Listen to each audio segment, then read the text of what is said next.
Hi, my name's Elizabeth Pritchett, and I am going to be talking to you today about what task trays are and why we use task trays here at Creative Learning Fun.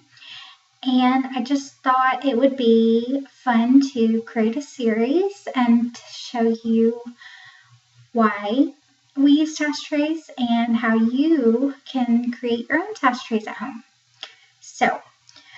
The first thing that I'm going to tell you is what task trays are.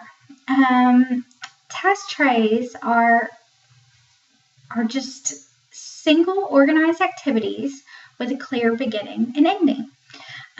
Everything that you get, all your task materials are going to be organized and contained in clearly defined boundaries. So you're going to have either a tray or a box or a tub or a folder or a binder. And everything is going to be visually organized with clarity. So your child is going to know exactly how to complete the task and when they're finished with the task. Now, whenever they first start the task, especially if it's a skill that they are just now starting to learn, they may not be able to do it independently. So you may need to work with them on it, but the goal of task trays is to get them to do it independently. So initially, what you really want to do is create task trays that they can do independently and they have a lot of confidence in. And really, task trays, they want to be independent work. My daughter loves her task trays. If I happen to miss a week of task trays, or if she comes into the schoolroom and she happens to notice that there's no task trays, she goes, "Oh, Mom, where are my task trays?" Or if we start going through our work boxes and she gets her task tray card and I've forgotten to put the new task tray up there, she goes, "Mom, I'm bored with this task tray." So I'm always having to create new ones. So, but really, task trays are a lot of fun, and they can, you can create a task tray to work on any skill that you want your child to work on, really. And they don't have to be that expensive to make at all. They really don't. Now, why do we use task trays? That's a big one. A lot of people like to ask me, well, why do you need them? They just seem like a lot of work, and they take up a lot of room, and just why do you need them? Well, the biggest thing for me, and I'll backtrack a little bit, is I got introduced to task trays whenever my daughter was 2.5. My daughter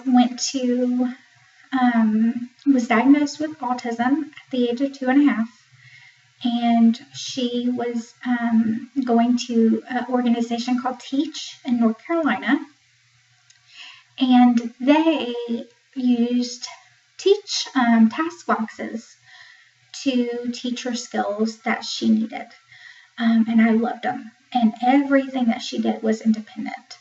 I was not allowed to do anything with her, which was great.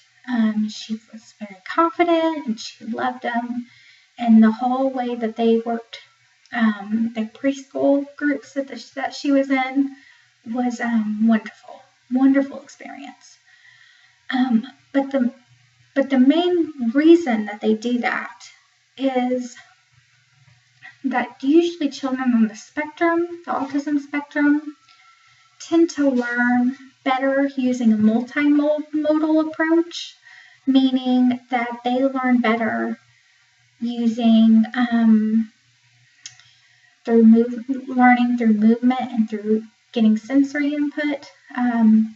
So like say they're learning something new. They're going to absorb that new information a lot better through movement and through sensory input than they are through reading, sitting down and reading a book or doing a worksheet.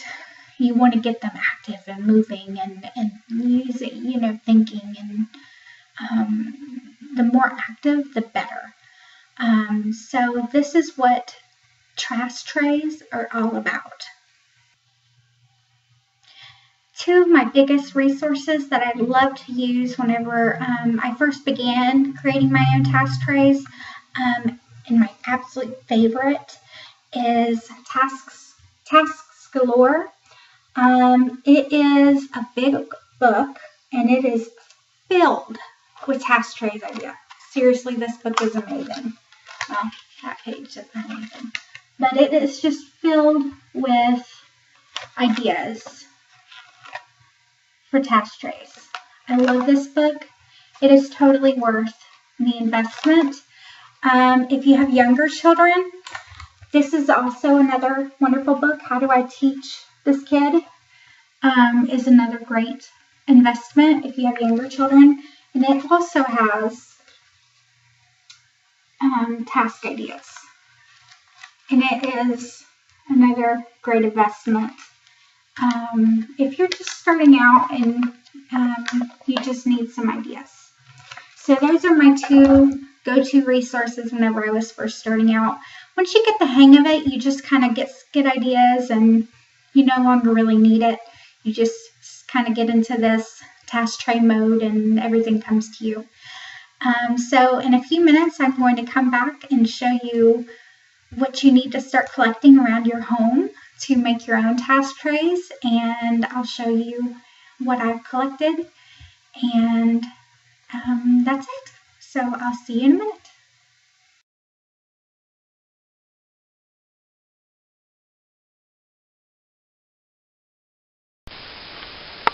Okay, I'm going to show you some things that that are necessary for making some task trays, at least for me. You definitely don't need this stuff, but I tend to hoard task tray stuff. The first thing that you're going to need is some trays. I got this one from the dollar store. It's just a simple holiday themed tray. A wooden tray right here. And then these are trays left over from Melissa and Doug Toys. They're great. And these are just to keep your task trays organized. Let's see. Second, you're going to need containers for on your tray. Like I have a little plate that is also from the dollar store, a little heart-shaped container from Target. Little heart thing. I also love getting these from the dollar store, just to make things fun. I love making seasonal task trays. Not necessary at all, but I just like to do it because it's fun. Making task trays can get pretty addicting, I must say. Little containers. I like to put dice in these, just to make it a little cute. So these are just little containers to further organize activities. Here's some more containers that you can get. And even more containers. A lot of these are from the dollar store. Okay, and right here, got ice cube trays. You can get different variations like pumpkins, all kinds of stuff. This is a cupcake holder. I love using this for sorting. That's a lot of fun for preschoolers. And then this is another container. I'm just trying to show you a lot of different examples. This one is great for putting pencils in. And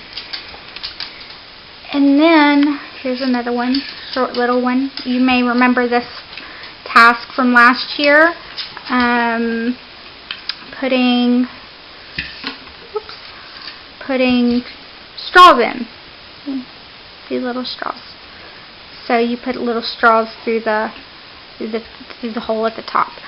So, and this is just a simple drinking cup from the dollar store. And this is also from the dollar store. And this is just a simple fine motor task that you can create.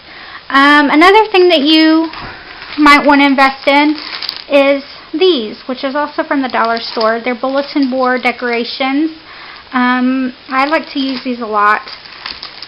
And I get different themes. And there's a lot of them, like this one contains 36.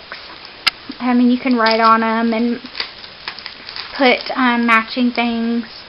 There's a lot you can do with these for your tasks. Next, another thing that you can use a lot are erasers, miniature erasers. There's so much that you can do with these little guys. Oh my goodness. I buy these in bulk from Oriental Trading. There's so much that you can do with them. You can do math, you can do sorting, you can do colors, you can do so much. Highly recommend investing in these, and then whenever your children get older, they can use them as counters. Highly recommend those.